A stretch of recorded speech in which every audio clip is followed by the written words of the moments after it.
Continúa Juan TH en la Z. Bueno, mis amigos, como les anuncié, hoy hemos tenido un día muy interesante y tengo conmigo aquí a consultor jurídico del Poder Ejecutivo, Antoliano Peralta. Debo decir que él es el hermano de Rafael Peralta. Un personaje de la historia, amigo mío, compañero de labores durante muchos años en el periódico El Nacional, ¿no? Y un intelectual que no anda haciendo alarde ni de sus conocimientos ni de su capacidad creativa, pero es todo lo que yo estoy diciendo. Buenas noches, mi querido amigo Antoliano Peralta. Buenas noches, poeta Juan TH. Diablo. No quiero delatarte.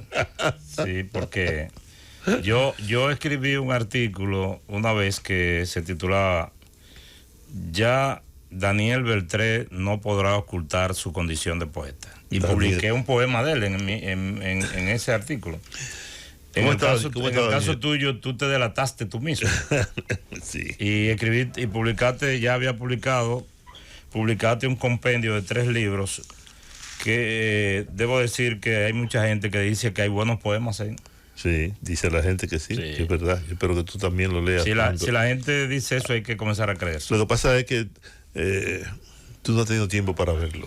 Yo le he pasado la mano, sí. Le he pasado la mano, pero quiero que tengamos, leerlo previamente y después tener un encuentro para ver si lo comentamos y si hay que acabarlo, los acabamos. ¿Verdad que sí? Claro. Bueno, donde hay mucho trabajo siempre es en la consultoría jurídica. ¿En qué están ustedes ahora?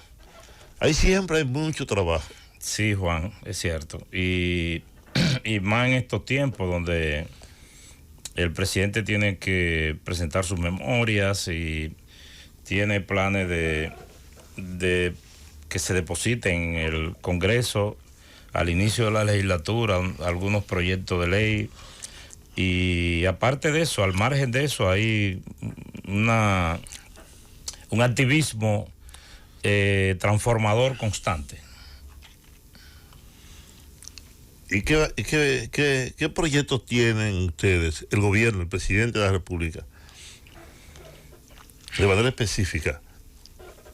Bueno, mira, Juan, como tú sabes y muchos de los oyentes de este programa, el presidente convocó al Consejo Económico y Social, al CES, para, en su calidad de órgano de concertación, coordinar la discusión de una serie de propuestas que el presidente tiene en distintos ámbitos del Estado. De ahí que se han formado alrededor de 13 mesas de discusión, que alguna gente decían que era muy ambicioso, que si se podían dar, pero bueno, se están dando paralelas, se están dando una mesa, por ejemplo, del sector salud, una del sector agrícola, una del sector agua, una del sector eléctrico, una mesa de transparencia e institucionalidad del Estado, que yo tengo a bien coordinar, una mesa de modernización del Estado, una mesa electoral.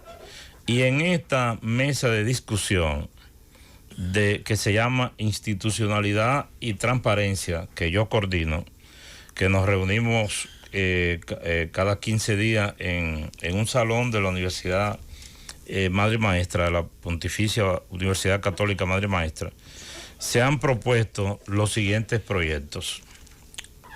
Un anteproyecto de ley que se llama Buen Gobierno y Conflicto de Intereses en el Sector Público. Un proyecto que se llama Participación Ciudadana en la Gestión Pública. Un proyecto de ley de la Jurisdicción Contenciosa Administrativa. Un proyecto de ley de compra y contrataciones. Un proyecto de organización de ministerios. Un proyecto de modificación de la Ley de Función Pública. Un proyecto de la ley para una ley de publicidad que regule la publicidad estatal. Un proyecto para regular que modifique el libre acceso a la información, para ampliar la cobertura de la ciudadanía al ejercicio de este derecho. un proyecto de ley de la Contraloría General de la República, un proyecto de ley de la Cámara de Cuentas. La intención es modificar todo el Estado. Sí, solo en esta mesa se discuten esos proyectos. También, ya no como proyecto de ley, sino que la consultoría trabaja como, digamos, disposiciones normativas o reglamentarias que merecen ser mencionadas. Un proyecto de reglamento de aplicación de la Ley Orgánica de la Administración Pública. Eso es importante. Un reglamento de la Ley sobre Regulación Salarial y uno de la carrera sanitaria, o sea, de la gente que trabaja en el servicio de salud. Pero también en esta mesa, y eso es sabido, se discute la propuesta del presidente sobre la reforma constitucional, de lo cual pudiéramos hablar en un momento. Por lo que yo estoy viendo, bueno, el presidente ha dicho que él quiere dejar un legado de transformador, de sanear el Estado dominicano, de depurarlo, de dejar como testimonio, como impronta, justamente un Estado moderno, un Estado distinto, un Estado donde las cosas estén claramente establecidas por ley, no antojadizamente. Y en ello incluye, por supuesto, la modificación de la Constitución de la República, que ha generado un debate en el sector, sobre todo político, partidario. Sí, yo quiero, si tú me lo permites, sí, por supuesto, hacer un comentario sobre este debate. Mira, el gobierno quiere debate, sobre todo. Si no lo quisiera, no lo mandara por supuesto, al diálogo, ¿verdad? Ahora bien, ¿hay alguna participación en los debates que tienen el propósito de deseducar a la gente? ¿Existe esa palabra? Deseducar. Si existe desaprender. Sí. Decía Octavio Paz. No. Facundo Cabral decía que si tuviéramos una escuela de desaprender, llegaríamos a ser Octavio Paz. Sí, bueno. Entonces, deseducar. ¿Por qué? Quiero explicar lo siguiente. Hay algunas personas que dicen que la reforma es para hacerse un traje a la medida. Eso es un elemento totalmente falso, porque esta es una reforma puntual, elemental, con una justificación muy especial, donde de las 39 propuestas, esta sería una 40 de reforma que se ha hecho a la Constitución de la República Dominicana, esta sería la única donde el proponente se quita poderes. Sí, claro. O sea, esto no es ni para agregarse mayor prerrogativa, no. Es para quitarse poder. Entonces, que traje la medida, sí es para quitarse cosas. Claro, y además es la primera vez en mucho tiempo en que no está planteado el tema de la reelección presidencial. Bueno, ese es el segundo elemento, que algunos han llegado tan lejos que dicen que eso es para facilitar la reelección. La reelección está dispuesta, como lo sabe todo el mundo, en la Constitución. La norma constitucional vigente permite una reelección y nunca más. Sí. De manera que no había que reformar la Constitución para que el presidente actual postulara por una nueva opción, ¿verdad? Y además él no tiene vocación dictatorial. Así es. Pero además no tenía que, eso tendría que ser para un tercer periodo, que tendría que reformar la Constitución.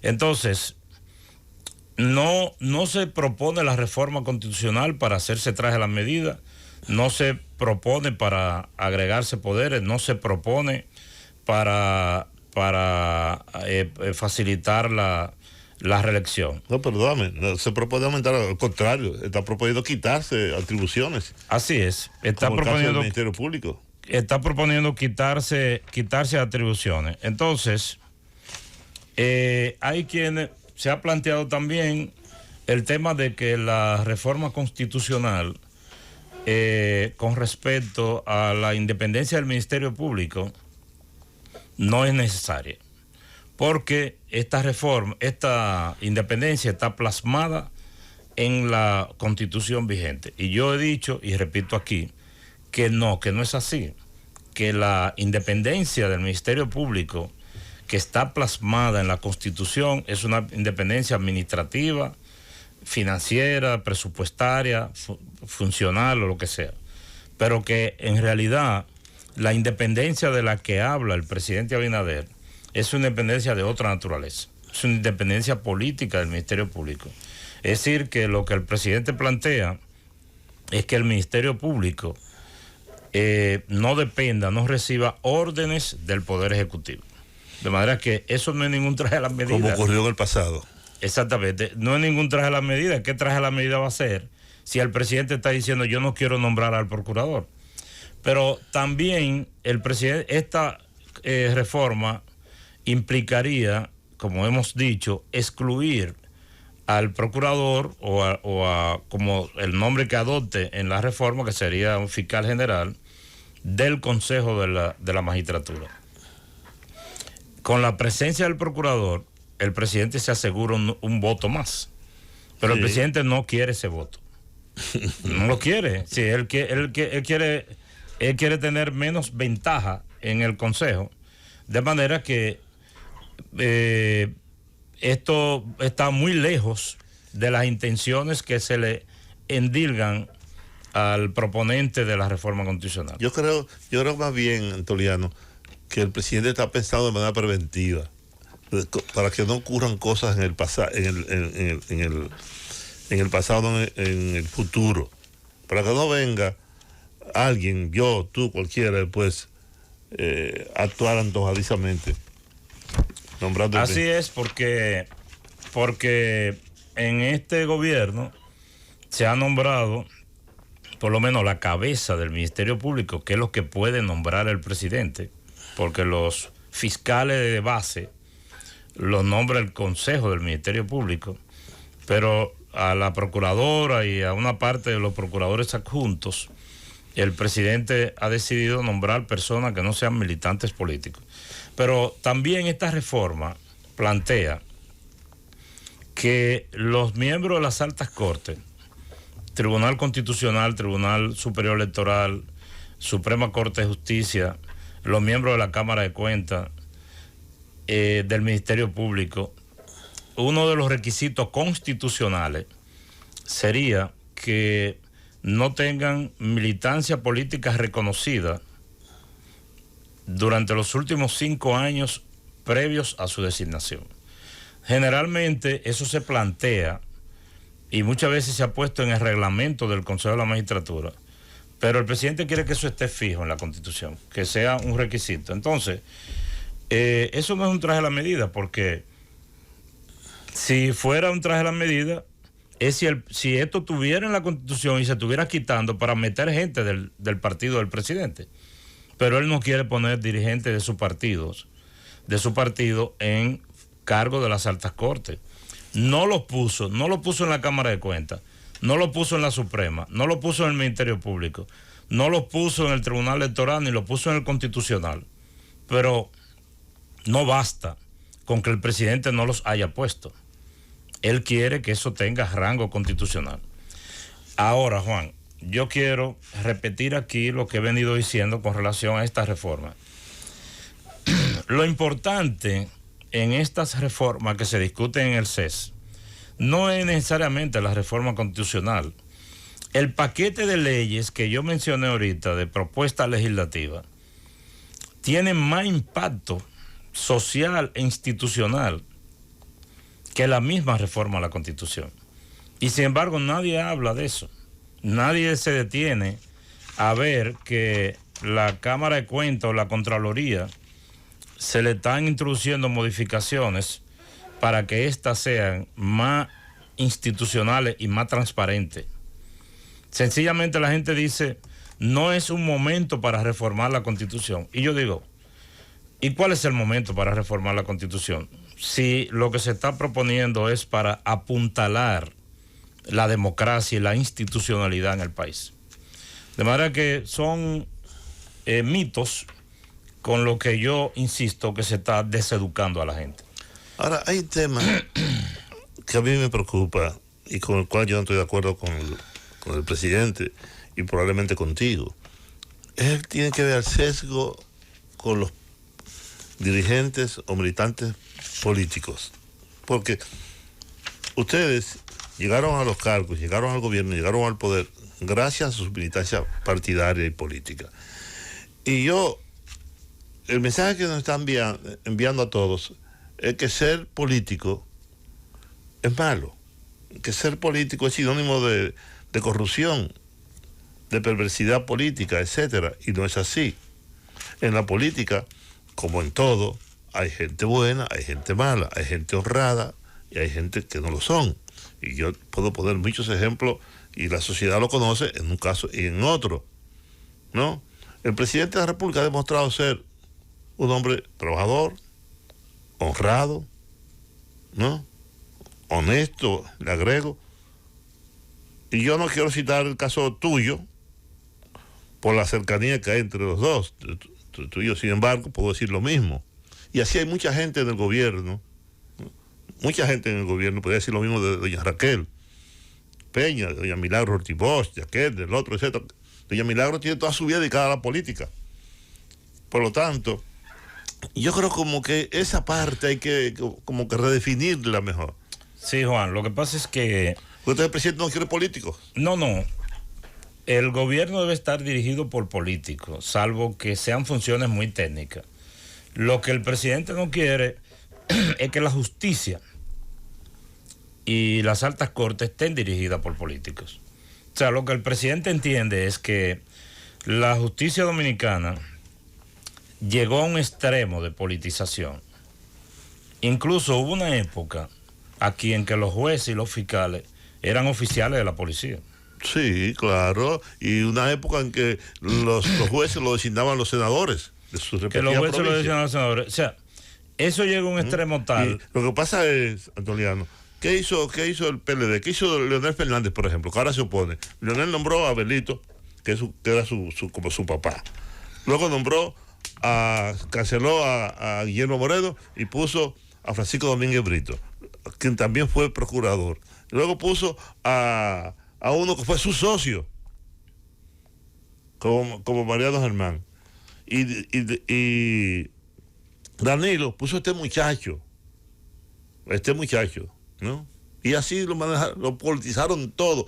Pero eso no le interesa al presidente ni al PRM. Al contrario, es despolitizar todo eso. Sí, despolitizar el Ministerio Público, Juan, porque es que la Constitución, la propia Constitución dominicana, tradicionalmente ha prohibido, y la vigente también, que los fiscales y los jueces ejerzan la política. Sí, es verdad. Ahora sin embargo, yo lo vi ahora haciendo campaña en favor del gobierno pasado.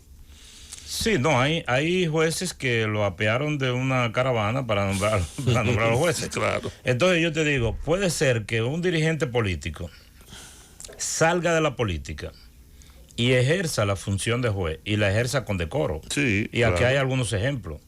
Sí. Ahora bien, ¿qué garantía tenemos de que una persona que salga de la política va a actuar al margen del partidarismo político y que no va a actuar con retaliación en contra de su partido adverso? Entonces, es preferible que el que vaya a hacer carrera judicial o carrera al Ministerio Público haga carrera al Ministerio Público, porque el que hace carrera militar, en principio, formalmente no participa en política. No, ni siquiera claro. vota, ni está inscrito en partido. Claro. Por Entonces, cierto, ese otro debate. Sí. Ese otro debate, sí. ¿Cuándo se permitirá que los militares puedan ejercer el derecho al voto? Sí, porque una cosa es la actividad política partidaria y otra cosa es el derecho al voto. Claro. Los militares son como medio ciudadanos, ¿verdad? Sí.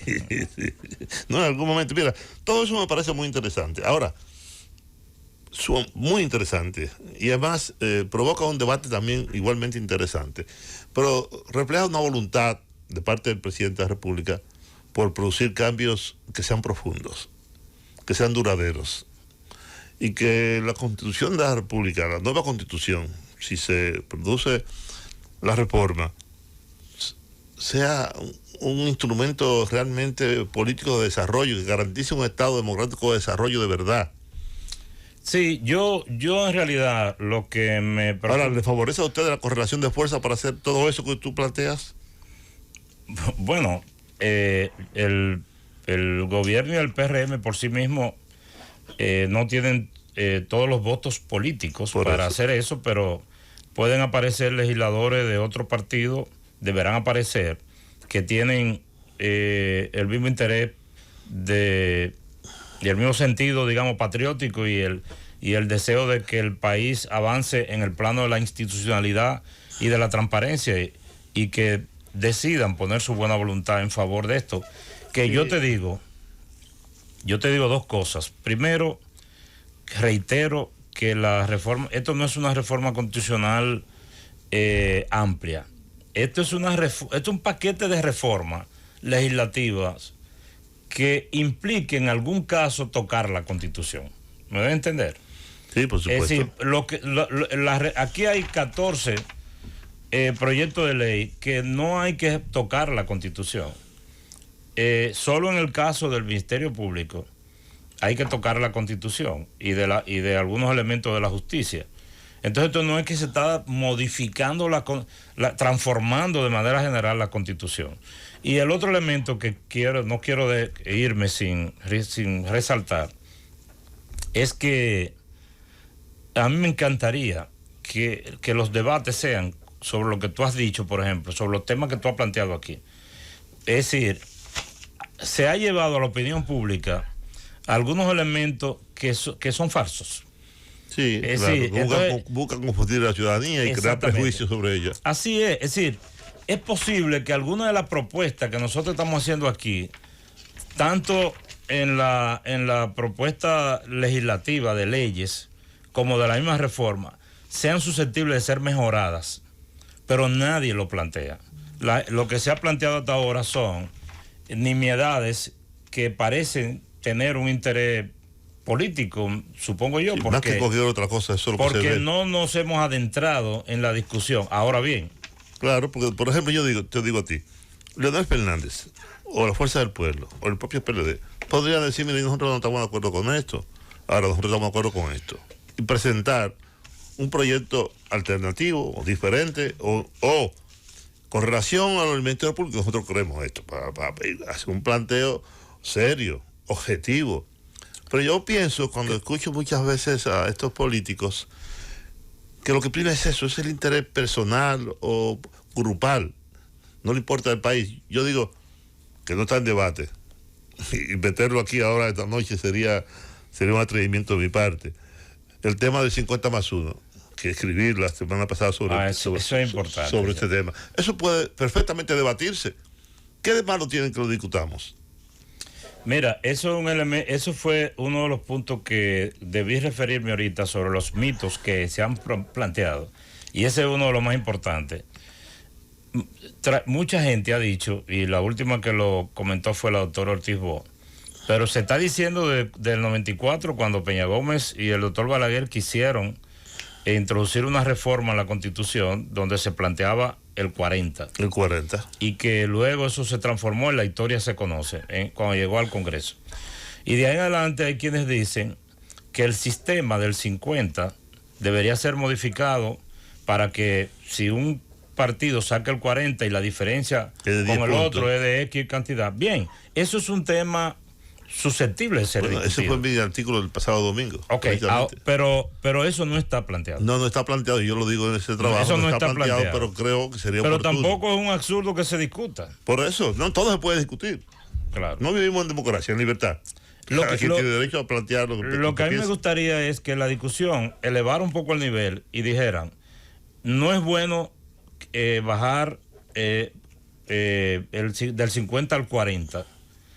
Ahora bien, no se está planteando. Alguien que introduzca eso para que lo someta dentro de la mesa esta que nosotros estamos coordinando, cabe perfectamente ese tema. Lo que no es bueno es que se le diga a la gente que se está proponiendo una reforma constitucional para hacer eso sin que se esté haciendo. Claro. Mira, la semana pasada yo conversé, Jorge Rodríguez y yo entrevistamos a Cristóbal Rodríguez sobre el tema del fideicomiso. Yo no había escuchado a nadie hablar con tanta propiedad, con tanto conocimiento y con tanta claridad sobre ese tema. Cristóbal Rodríguez es un académico. Me encantó escucharlo. Sí, pero al mismo tiempo me di cuenta toda la tergiversación, todo lo que se dijo sobre ese tema, siendo falso, siendo mentira, incluyendo el propio presidente de la República.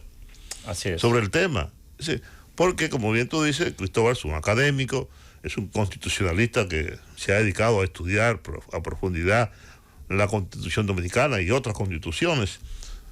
Pero yo siento que se arrabalizan los temas. Sí, no se le da nivel, cuando que hay mucha gente que tiene nivel para discutir seriamente cualquier problema, cualquier tema. Lo que tema. pasa es que a veces, por otras razones, por otros intereses, no conviene entrar en la discusión real. Y entonces se queda. Mira, yo y Juan, esta mañana, y tengo que decirlo hasta con cierto dolor, yo vi que bueno, voy a decir el nombre, la doctora Margarita Cedeño de Fernández, que es una dama que me merece respeto y consideración, pero voy a hacer un comentario de ella político, ¿verdad? Ella es una dirigente político que tiene aspiraciones presidenciales. Y hay un tuit de ella publicado donde ella dice, hay una serie de enfermedades que habían sido superadas, como la lepra, la diabetes, la que sé yo qué, y que han resurgido. Está ahí publicado y yo digo, pero ¿por qué se le dice eso a la gente? ¿Cómo me puede decir que la diabetes estaba superada y que ahora ha resurgido como si fuera una epidemia? Pues yo tengo diabetes. Pero ¿cuánta gente? ¿Pero quién ha dicho que eso ha sido superado ni que va a ser superado? En el mundo no ha sido superado. Pero además eso no es una epidemia, es una enfermedad. Entonces yo digo... porque es la penca superando al penco. Sí, pero que los dirigentes políticos deben estar un poco para educar a la militancia, a la gente. Y más ella. Y deben leer. Ella es una mujer inteligente. Deben leer. ¿Qué va a hacer, hombre? Bueno, yo creo que es inteligente. Bueno. Y ella es una aspirante presidencial con méritos. Los hechos... No te pongas de político tú ahora. ¿Qué mérito va a tener? ¿Qué mérito va a tener esa mujer? Y para qué tazo. Pues mira, Antoliano, yo me alegro de que tú hayas venido y que hayas podido explicar todo eso, porque ese va a ser un debate serio, que se va a tomar mucho tiempo. Ojalá que la llamada clase política entienda que el país está primero que sus propios intereses personales o grupales, y que esto es una magnífica ocasión para transformar este Estado, este país, y seguir avanzando en términos democráticos hacia el desarrollo, ¿no? Mira, Haití está entrampado, no tiene posibilidad de salir de inmediato de la situación en que se encuentra. Nosotros hemos ido avanzando lentamente, tortuosamente, pero hemos avanzado. Y tenemos la oportunidad ahora de dar un salto de garrocha con un hombre como Luis Abinader, que ese es su propósito, dejar una impronta, dejar un legado importante en el país. Así es. Así es, entonces la propuesta del presidente Abinader, lo conveniente para el país sería que se discutan con seriedad y que todo es perfectible, que a lo mejor él propone que le demos el debate. Que nos entremos al debate con altura y que digamos, mire, presidente, esto que usted está proponiendo puede ser, pero de esta forma. Claro. O no debe ser, o no sé. Pero tergiversar la propuesta y decir lo que no se ha dicho, eso no es sano para la patria. Bueno, Antoliano, te agradezco muchísimo que hayas venido, son las 8 de la noche. Mañana nos vemos de nuevo. A ti gracias de nuevo por haber venido, que yo sé que siempre está... No te he llamado el nombre. Tengo una reunión. Mis amigos, buenas noches, hasta mañana.